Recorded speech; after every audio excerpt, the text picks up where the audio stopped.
बिस्मिल्लाहिर्रहमानिर्रहीम। अस्सलाम वालेकुम नाज़रीन, आप देख रहे हैं हमारा यूट्यूब चैनल तिब्बे अल शफ़ा टीवी। मैं आपका मेज़बान हकीम मोहम्मद ज़मान हैदर। नाज़रीन, आज बात होगी गुर्दों की तमाम बीमारियों पर। गुर्दों की दर्द हो, गुर्दों में पत्थरियाँ हों, चाहे 10 ml की क्यों ना हों, अल्लाह माफ़ करे गुर्दे नकारा हो गए हैं या फिर गुर्दों में सोजन हैं, इन तमाम बीमारियों के लिए आज का नुस्खा है। ये मेरा पहले भी कई बार दिल चाहा आपको बताने को, लेकिन ये नुस्खा थोड़ा सा मेहनत तलब ज़रूर है, लेकिन है बहुत मुजरब। ये हुक्मा के लिए भी एक ख़ास तोहफ़ा है।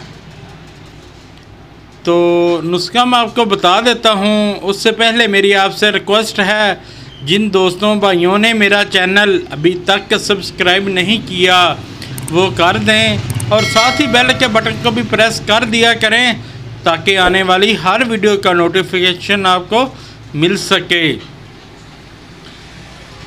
क्या लेना है नाजरीन?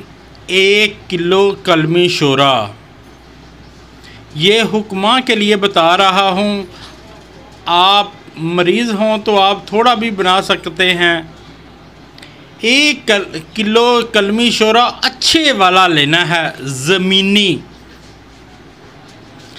1 किलो शीर मदार यानी आक का दूध। दूध में कलमी शोरा खुश्क कर लें और 5 तोला नुशादर का पाउडर बनाकर इसमें मिला लें। मिलाकर 1 अदद जंगली खरगोश लें, उसको ज़िबा कर लें, पेट चाक कर लें। पेट साफ़ नहीं करना। ये कलमी शोरा पेट में रख कर ऊपर से सी देना है।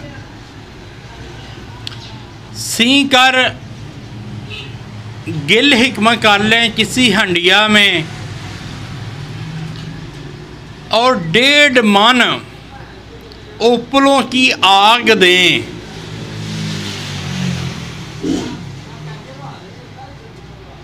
डेढ़ मन उपलों की आग देकर ये निकाल लें, अच्छी तरह पीस लें। 1 रत्ती खुराक है इसकी। इंशाअल्लाह ताला पहले दिन मरीज़ बताएगा मैंने कुछ खा लिया है। इंशाअल्लाह ताला गुर्दों की तमाम बीमारियां ख़त्म हो जाएंगी। ये वीडियो सदका जारिया समझकर शेयर ज़रूर करें। इसमें आप फिर भी पूछेंगे और कमेंट भी आएंगे और मुझे व्हाट्सएप मैसेज भी आएंगे, क्या हम दूसरा घरेलू खरगोश डाल सकते हैं? जी नहीं, खरगोश जंगली ही लेना है। खरगोश का ऐसे ही है जैसे ये ब्लैलर मुर्ग और देसी मुर्ग, इसमें कितना फ़र्क है। तो आपने जंगली खरगोश ही लेना है। वीडियो अच्छी लगी हो तो शेयर ज़रूर करें ताकि किसी और का भी भला हो सके, और लाइक भी कर दिया करें। शफ़ा मिन जानब अल्लाह करीम। अल्लाह ताला आपको तमाम बीमारियों से महफूज रखे, सेहत वाली ज़िंदगी अता फ़रमाए, अचानक आने वाली परेशानी से महफूज रखे। अस्सलामु अलैकुम।